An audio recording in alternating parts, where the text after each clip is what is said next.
Hi everyone. So now in this lecture we will see the autoregressive series of order 2, that's autoregressive series process model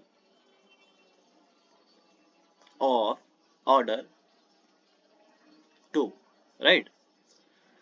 So इसको हम देखेंगे तो इसकी जो equation होती है yt is equal to c plus phi 1 yt minus 1 plus phi 2 yt minus 2 plus et, right?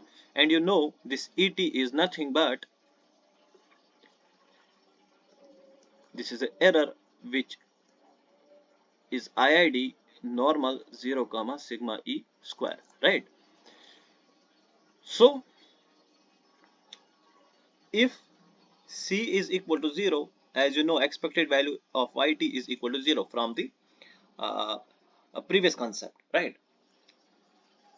From the previous concept, and yt is equal to, यहाँ अगर हम इसको देखेंगे तो ये क्या होगा, phi 1 yt minus 1 plus phi 2 yt minus 2 plus at. Now expected value of yt तो क्या होगा, वही 0 होगा। अब देखो ये इसको हम वैसे भी कर सकते हैं क्योंकि इसका तो 0 है और इसको हम पहले यहाँ ले जाएंगे, फिर phi 1 माइनस phi 2 को कॉमन लेके म्यू इज इक्वल टू, मतलब म्यू इज इक्वल टू यहाँ से 0 आएगा। ये तो हमने प्रीवियस क्लास में भी किया है, ठीक है। नाउ मेन चीज is to find the variance of yt, that is expected value of yt minus expected value of yt whole square। ये तो 0 है तो ये क्या बनेगा, expected value of yt। इसको आप ऐसे भी कर सकते हो। So variance of yt is nothing but expected value of yt square। So इसको मैं ऐसे लिख सकता हूँ, समझना, expected value of yt, that is phi 1 yt minus 1 plus phi 2 yt minus 2 multiply yt, ठीक है। तो इसको मैं ऐसे लिख सकता हूँ, expected value of phi 1 yt minus 1 multiply yt plus phi 2 yt minus 2 into yt। शायद मैंने लास्ट लेक्चर में कैपिटल yt लिया है, capital yt is also equal to small yt। Don't get confused over here कि what's yt capital yt, what's small yt, ये तो दोनों same ही है। आप यहाँ पे yt कैपिटल भी ले सकते हो, ठीक है। तो यहाँ पे अगर हम इसको देखेंगे, यहाँ पे अगर हम इसको देखेंगे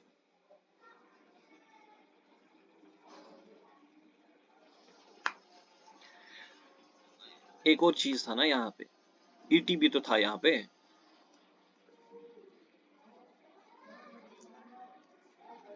plus et into yt, this is phi 2 yt minus 2 yt plus et yt, et yt। So this can be written as expected value of phi 1 yt minus 1 into yt plus expected value of phi 2 yt minus 2 into yt plus expected value of et yt। सी यहाँ पे ये independent नहीं है, याद रखना, ये independent नहीं, ये डिपेंडेंट है। तो यहाँ से phi 1 ये तो सेम ही होगा ना, तो इसका क्या होगा, ये होगा phi 1, इसका क्या होगा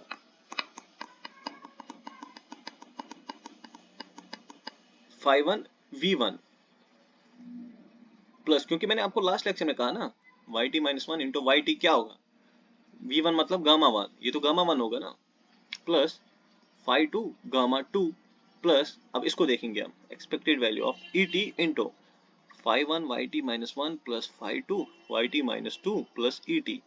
अब यहाँ से क्या होगा, expected value of et into phi 1 yt minus 1 plus expected value of phi 2 et into yt minus 2 plus expected value of et square.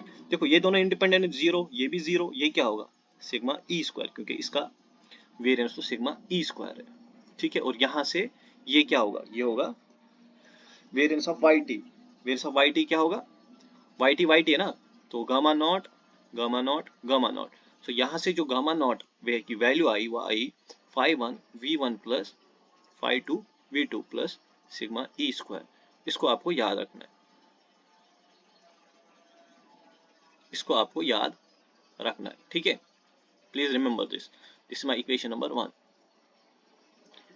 Now what's my expected value of yt into yt minus 1, that is expected value of phi1 yt minus 1 plus phi2 yt minus 2 plus et with multiplication of yt minus 1. So ये क्या होगा, expected value of phi1 yt minus 1 square plus phi2 yt minus 1 into yt minus 2 plus et yt minus 1, ठीक है।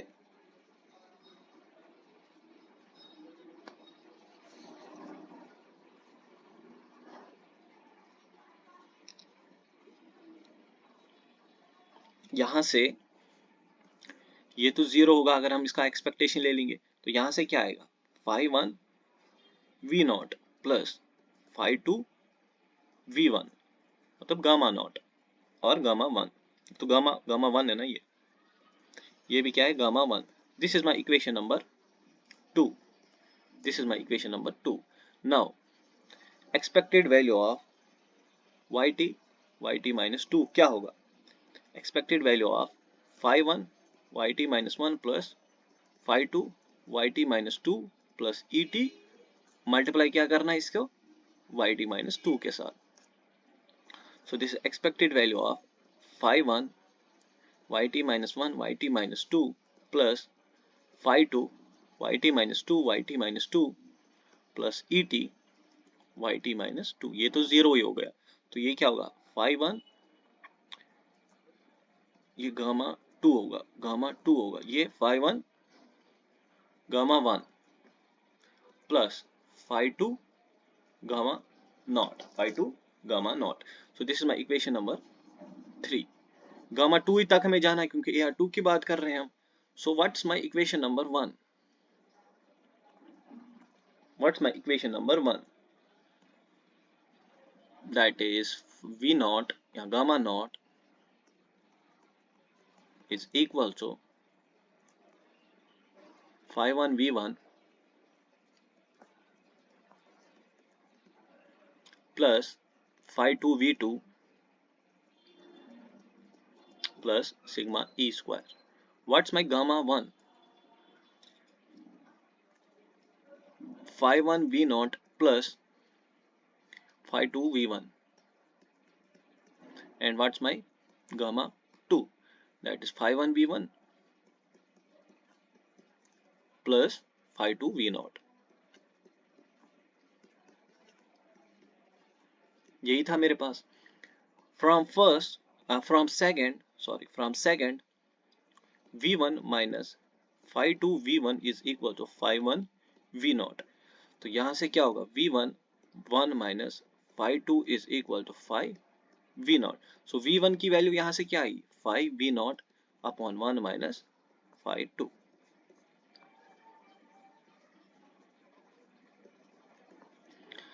Put v1 in equation number 3rd.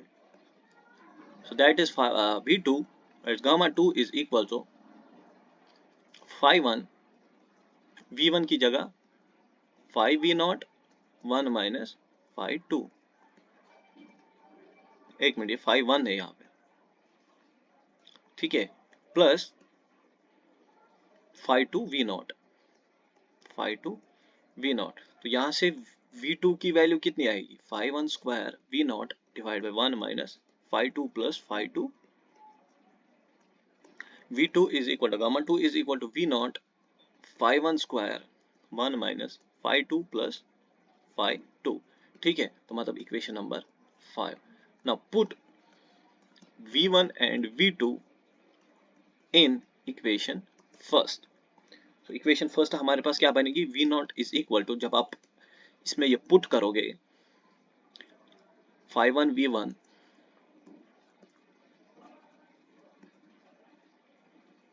That's phi 1 v naught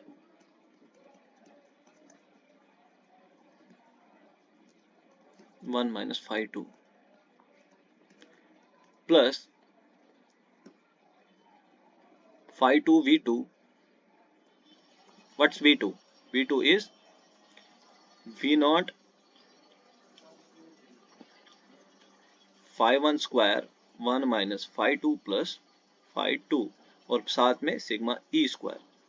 तो जब आप इसको solve करोगे आपको मिलेगा v not is equal to, v not वाली टर्म आप पूरी क्या करोगे, यहाँ शिफ्ट करोगे, यहाँ शिफ्ट करोगे, ठीक है। फिर यहाँ से v नॉट की वैल्यू फाइंड आउट करोगे, ठीक है। तो ये बनेगा आपके पास 1 minus phi 2 sigma e square divide by 1 plus phi 2 1 minus phi 2 square minus phi 1 square. तो मतलब आपको तीनों वैल्यूज मिल गई, यही आपको निकालना है। This equation number 6, equation number 6, यही चीजें तो आपको निकालनी है, ठीक है, यही चीजें तो आपको निकालनी है। मतलब ऑटो कोवेरियंस फंक्शन तो आपको यही निकालना है, ठीक है, ठीक है।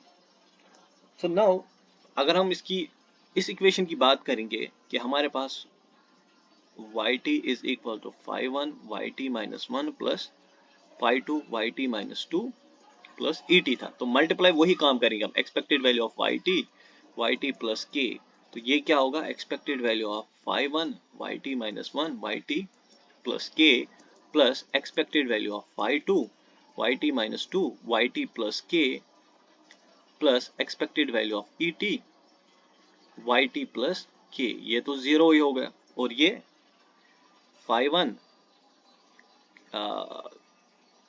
Gamma k minus 1 plus phi 2 gamma k minus 2। हाँ, तो ये क्या है मेरे पास, गामा k, ठीक है। So divide by,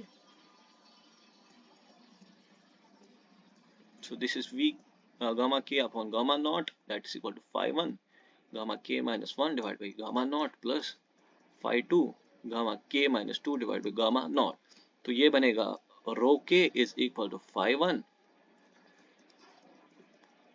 rho k minus 2, ठीक है। ये मेरे पास AR2 का ऑटो कोरिलेशन फंक्शन मिल गया, ठीक है, ऑटो कोरिलेशन फंक्शन मिल गया। नाउ अगर आप यहाँ पे रो 1 निकालना चाहोगे तो वो क्या होगा, phi 1 rho not plus phi 2 rho 1, और हमेशा रो नॉट की वैल्यू हमेशा 1 होती है, ये याद रखना।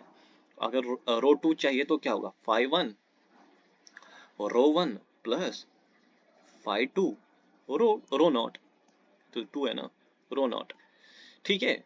तो ऐसी रो 1 रो 2 जितने भी आप निकाल सकते हो आप निकाल लोगे, ठीक है, आप निकाल सकते हो, ठीक है। और ये रो 1 रो 2 कहाँ से आपको मिलेगा, ये आपको इक्वेशन से मिलेगा, उसी पे हम क्वेश्चंस भी करेंगे, ठीक है। एंड रिमेंबर AR2 के लिए, देखो AR1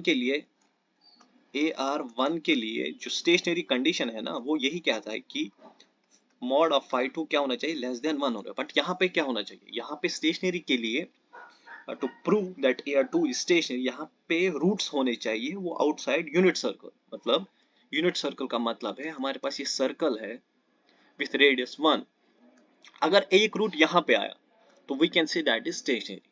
अगर एक रूट यहाँ पे आया ना तो we can say that equation is that AR process is not stationary. जो हमारे पास गिवन होगी, कोई भी इक्वेशन गिवन होगी तो हम वो कहेंगे दैट इज नॉट स्टेशनरी, क्योंकि इसके लिए ये कंडीशन है कि एक रूट क्या होना चाहिए, outside the unit circle, outside the unit circle. अब देखो क्वेश्चन क्या है, क्वेश्चन है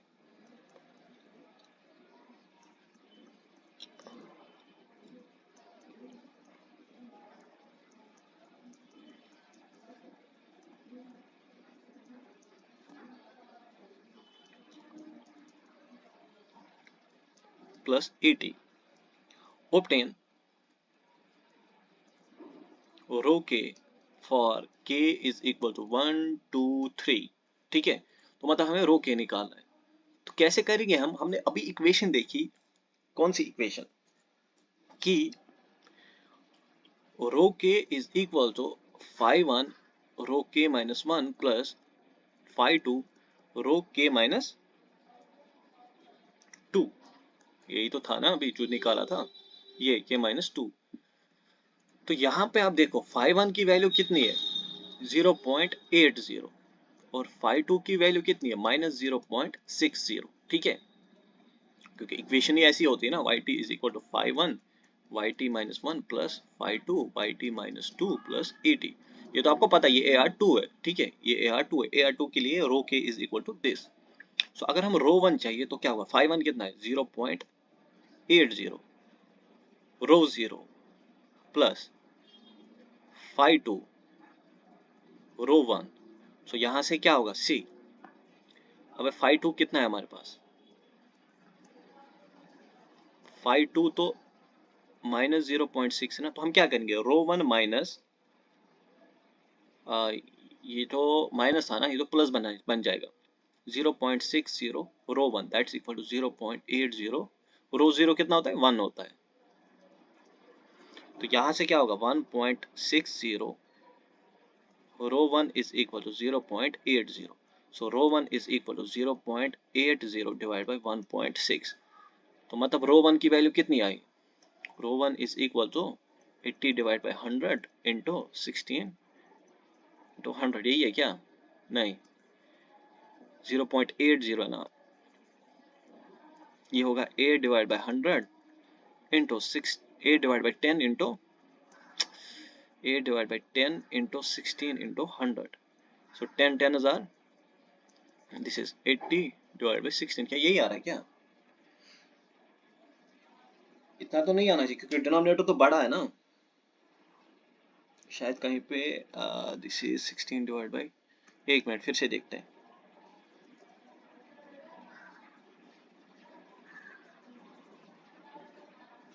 ये तो ऐसा कुछ आना चाहिए, अगर ये 8 डिवाइड बाई 10 है इंटू 16 इंटू 100, कहीं पे गलती हो रही है। देखो यहाँ पे डिनोमिनेटर छोटा आ रहा है तो तभी तो इसकी वैल्यू बड़ी आएगी ना।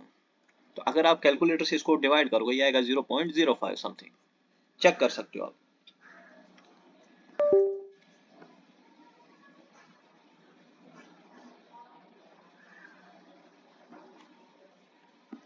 अब रो टू क्या होगा, five one rho one plus five two, ये तो होगा फाइव वन तो हमने निकाला कितना है 0.80 और रो वन कितना है 0.05 प्लस फाइव टू कितना है -0.60 और यहाँ से इसकी वैल्यू तो 1 होगी। सो रो टू क्या होगा फिर 0.80 into 0.05 that is 0.04 minus 0.60. So rho 2 is equal to 0.56 with minus sign. अब एक बार फिर से कंफर्म कर लेना कि कैलकुलेशन थोड़ी सी सही है क्या। अब rho 3 is equal to 5 1 k minus 1, मतलब 5 1 रो 2 प्लस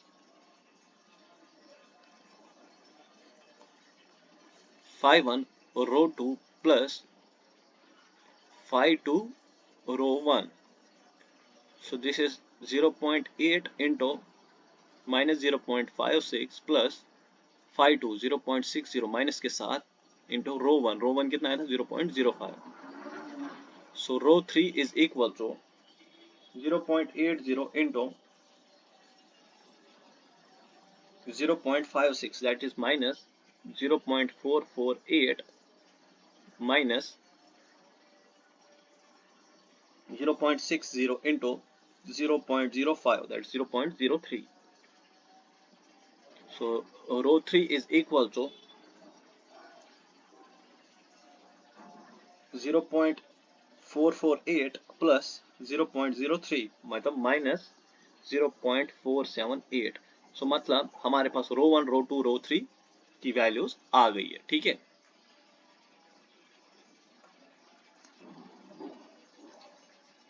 हाँ यही कुछ आएगी रो 2 की वैल्यू। रो 2 की वैल्यू आप कंफर्म कर लेना। रो 2 की वैल्यू आप कंफर्म कर लेना। शायद एक मिनट यार, यहाँ पे थोड़ा सा मुझे लगता है गड़बड़ हो गया कहीं पे। 0.60 0.80 जब हमने देखो ये था rho 1 is equal to 0.8 rho not plus minus 0.60 rho 1, तो ये होगा rho 1 is equal to 0.80 rho 0 minus 0.60 rho 1, तो इसको हम यहाँ ले जाएंगे तो ये rho 1 plus 0.6 rho 1 is equal to 0.8, so rho 1 is equal to 0.8 divide by 1.6 होगा ना ये, so रो 1 की वैल्यू आएगी 0.8 डिवाइड बाई 1.6 0.5, ये 0.5 आएगी। अरे यार 0.8 मल्टीप्लाई बाई 2 कितना होता है, अरे यार 0.5 आएगा ये, तो इसकी वैल्यू गड़बड़ हो गई।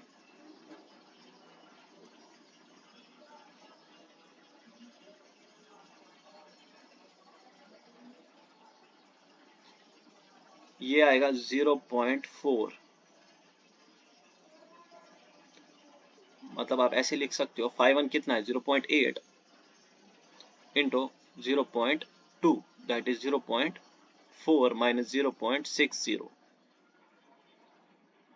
तो माइनस 0.2 आएगा ये। अब कैलकुलेशंस मुझे लगती है सही है। 0.8 हाफ रो 0.2 यहाँ पे माइनस 0.2 और यहाँ पे 0.5 आएगा।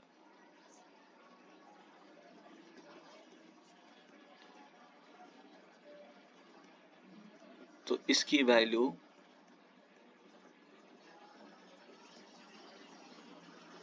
वैल्यू कितनी आएगी 0.8 मल्टीप्लाई 0.2 माइनस 0.16 माइनस 0.60 मल्टीप्लाई 0.5 0.3,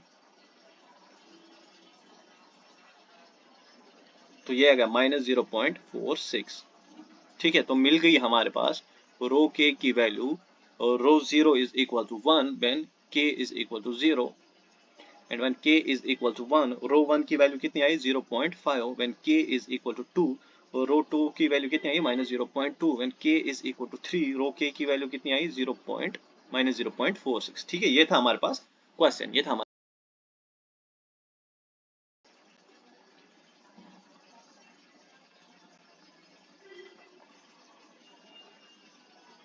ठीक है, एक और क्वेश्चन देखते हैं इसी पे।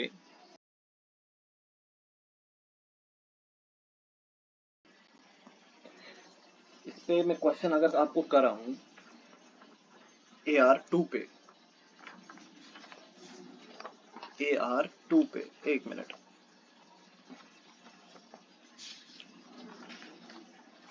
AR2 पे मैं अगर आपको एक और क्वेश्चन कर रहा हूं जो शायद ISS में आया हुआ क्वेश्चन है, अगर हम उस क्वेश्चन की बात करेंगे AR2 की बात,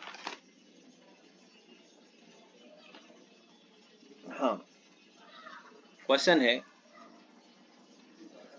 for a stationary AR2 process yt is equal to 5 divided by 6 minus 1 by 6 yt minus 2 plus et, correct है। So find ACF of leg 1 and leg 2, मतलब वही काम करना है, रो 1 और रो 2 निकालना है हमें। ठीक है, रो 1, और ये ISS में पूछा गया क्वेश्चन है। ठीक है, तो अगर हम डायरेक्ट फॉर्मूला यूज करेंगे ना, फॉर्मूला क्या कहता है हमारे पास, ये yt माइनस 1 होगा यहाँ पे। फॉर्मूला क्या कहता है, रो के is equal to 5 1 rho not plus 5 2 rho 1, यही है, यही तो किया ना हमने, यही तो किया ना हमने। 5 1 कहाँ गया वो, ये है ना, 5 के इक्वल टू रो के, हाँ के 5 1 रो के माइनस 1, अगर हम यहाँ पे 0 रो 1 0 रो 1, हाँ 0 रो 1, यही तो है। तो देखो अब यहां से, अरे ये तो रो 1 की वैल्यू है, रो 2 की वैल्यू कितनी होगी, 5 2 या 5 1, वही ना, 5 1 रो रो 1 प्लस 5 2 रो 0। तो मतलब आपको करना क्या है, रो 0 कितना है मेरे पास 1, एंड 5 1 कितना है मेरे पास 5/6, 5 2 कितना है मेरे पास 1/6। सो यहाँ पे वैल्यू पुट करो, 1 minus 5 2 rho 1 is equal to 5 1 rho not to 0 हुई है, ठीक है। सो 5 1 कितना है मेरे पास 5/6, आईएसएस में पूछा गया क्वेश्चन है, देखो कितना इजी है, 5/6। सो 1 माइनस 5 2, 1 माइनस क्या, यहाँ पे माइनस साइन है, हाँ यहाँ पे माइनस साइन है, तो मतलब ये -1/6 होगा, सो +1/6 होगा यहाँ पे, 5 2 is equal to -1/6, rho 1 is equal to 5/6। अब देखो rho 1 is equal to 5/6 divide by 7/6, क्योंकि ये 6 + 1 7, 7 डिवाइड बाई 6 होगा। सो रो 1 इज इक्वल टू 5/6 इंटू 6/7, ये और ये कैंसल, ये बनेगा 5/7। सो रो 1 की वैल्यू कितनी आई 5/7। अब देखो रो 2, 5 1 कितना है 5/6, अब रो 1 कितना है 5/7 प्लस रो 2 -1/6 और रो नॉट की 1 value, rho 2 is equal to 25/42 -1/6, तो 6 इंटू 7, तो 18/42, so rho is equal to 18/42, which is nothing but rho 2 is equal to 9/21, so that is rho 2 is equal to 3/7। मिल गया, rho 1 is equal to 5/7, rho 2 is equal to 3/7। यही था question, यही था आपका question, यही था आपका क्वेश्चन, ठीक है, यही था आपका क्वेश्चन।